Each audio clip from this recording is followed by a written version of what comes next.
नमस्कार, welcome to defence show. Now आज के समय में मिडिल ईस्ट यानी कि ये जो रीजन है उसमें टेंशंस है, बल्कि ऐसा कह सकते हैं कि इस वॉर की वजह से पूरी दुनिया में टेंशंस है। जहां एक और रशिया यूक्रेन की वजह से ऑलरेडी पूरी दुनिया परेशान थी ही, तो उसके साथ ही साथ ये इजराइल हमास वॉर भी स्टार्ट हो गई। और ये जो लड़ाई है ना दोस्तों, ये ऐसा नहीं है कि कोई छोटे मोटे लेवल की कॉन्फ्लिक्ट हो गई, चलो खत्म हो जाएगी जी 5 से 10 दिन में, ऐसा नहीं है। ये फुल स्केल वॉर है और इसका इफेक्ट ना पूरी दुनिया के एक एक आदमी पे पड़ रहा है। जी हाँ, आप मानो या ना मानो, इनडायरेक्टली हर देश की इकोनॉमी, हर देश के हर सिटीजन पे पड़ रहा है। फिर चाहे वो रशिया पे सैंक्शंस की वजह से पेट्रोलियम प्राइसेस हो, या फिर इजराइल हमास वॉर की वजह से जो गल्फ ऑफ एडन में ये पायरेट्स हैं, उनको एक बहाना मिल जाता है कि जी हम तो गाजा के लोगों के साथ खड़े हैं और उनको सपोर्ट करने के लिए हम ये जो शिप्स यहाँ से जा रहे हैं इन पे अटैक कर देते हैं। नाउ ऑल टुगेदर ये जब पायरेट्स हमले करते हैं ना, तो ये जो ट्रेड रूट्स है इसमें ट्रेड तो इफेक्ट होता ही है, और चाहे आपको दिख ना रहा हो, इससे इन्फ्लेशन बढ़ता है और अल्टीमेटली आपकी जेब का ही पैसा जाता है। नाउ इजराइल में जो आज के समय में हुआ है, उसकी वजह से ना सिर्फ इनके इकोनॉमी खराब हुई है,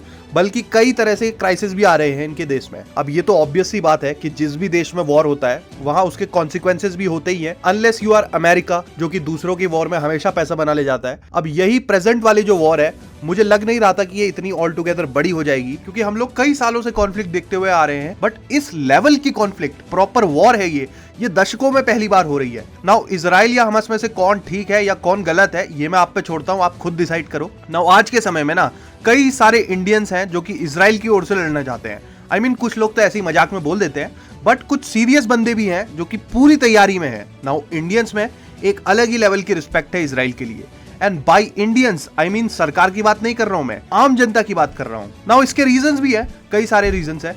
दुनिया भर में कोई एक देश है जहां ज्यूस का कभी भी परसिक्यूशन नहीं हुआ और वो सेफली रहते हैं, वो है इंडिया। और इजराइल भी इसी बात पर इंडिया को बहुत मानता है। सो म्यूचुअल रिस्पेक्ट है ये दोनों ही साइड से। नाउ ऑल टुगेदर एक इंडियन ट्राइब है जो कि खुद को इजरायली डिसेंट का बताते हैं। इनका मतलब है कि बहुत सालों पहले इनका कोई पूर्वज था जो कि भारत में आके बस गया था। तो ये जो कम्युनिटी है ना, ये आज के समय में बेनी कम्युनिटी करके जो है, ये इंडिया के मणिपुर और मिजोरम साइड के लोग रहते हैं, और आज के समय में ये इजराइल में जाके लड़ने की बात कर रहे हैं। ना ये कोई हवा में बात नहीं कर रहे हैं। आज के समय में इनकी ट्राइब के कुछ लोग जो हैं वो ऑलरेडी इजराइल डिफेंस फोर्सेस में अपनी सर्विस दे रहे हैं। नाउ ये जो बाकी लोग हैं ये भी जाना चाहते हैं वहां पर लड़ने, ऐसा इनका कहना है।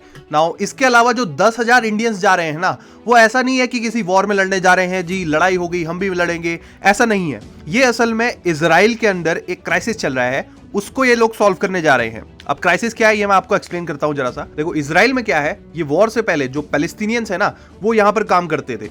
I mean all together Palestine और इजराइल एकदम सटे हुए पड़ोसी हैं, बट इनके बीच में ना आपको एक बहुत तगड़ा गैप दिखेगा लाइफस्टाइल में।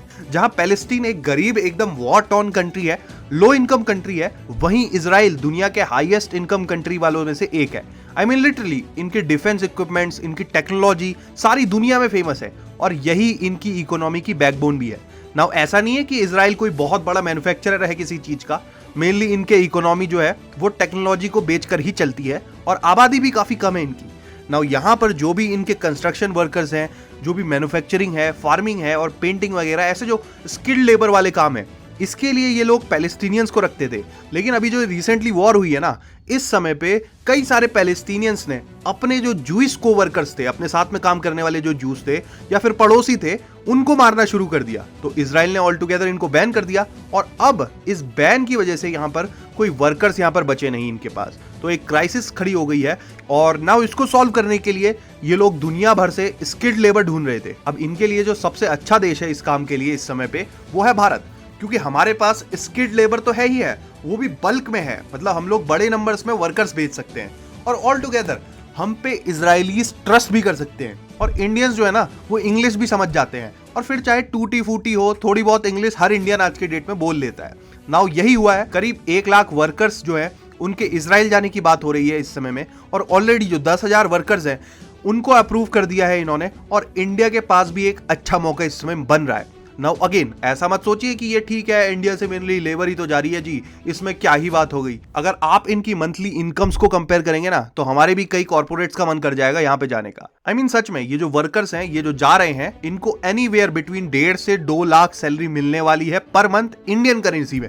जी हाँ दोस्तों, इजराइल की एक एवरेज पर कैपिटा इनकम बहुत ही ज्यादा है, ऑलमोस्ट $60,000, एक अच्छी खासी इनकम है। उस हिसाब से बहुत ही आराम से हमारे जो वर्कर्स जा रहे हैं वो आराम से $2,000 के आसपास, उससे ऊपर बना सकते हैं ना। ऑफ कोर्स यहाँ पर इनका खर्चा भी इनकी करेंसी में ज्यादा होगा, लेकिन अगर इसमें से कुछ भी बचा लेते हैं और इंडिया को रेमिट करते हैं ना, तो ऑल टुगेदर काफी अच्छा पैसा ये लोग बना लेंगे। मतलब आप सोच के देखिए, इंडिया में middle class, in fact upper middle class जो है, उनकी ये सैलरी है, और वो भी जो ग्रेजुएटेड टेक गाइज होते हैं या फिर बड़ी बड़ी कंपनीज के कॉर्पोरेट्स होते हैं, उनकी इतनी सैलरी है। तो ये लिटरली बहुत अच्छा मौका है, और उत्तर प्रदेश ने ऑल टुगेदर इस मौके को ग्रैब किया है। यूपी में एक स्कीम लॉन्च करी है इन्होंने कि जो भी वर्कर इजराइल जाना चाहता है उसको यूपी गवर्नमेंट अलग से बोनस देगी, और इन वर्कर्स को ना ऑल टुगेदर एश्योरेंस दिया जा रहा है कि 1.5 लाख तो आप मिनिमम इंडियन करेंसी में बनाएंगे ही बनाएंगे। तो नेक्स्ट वीक से जो ये 10,000 वर्कर्स हैं ये पहुंचने शुरू हो रहे हैं इजराइल में। हालांकि बहुत ज्यादा हिम्मत चाहिए ऐसे वॉर के बीच में काम करने को, बट ऑल टुगेदर ये जो सैलरी ये लोग दे रहे हैं ना हमारे वर्कर्स को, इतना रिस्क तो बनता है। बाकी आप भी बताइए, क्या आप भी जाना चाहेंगे अगर किसी दिन मौका मिला तो। बाकी वीडियो अच्छी लगी हो तो शेयर करिए, लाइक करिए। जय हिंद, जय भारत।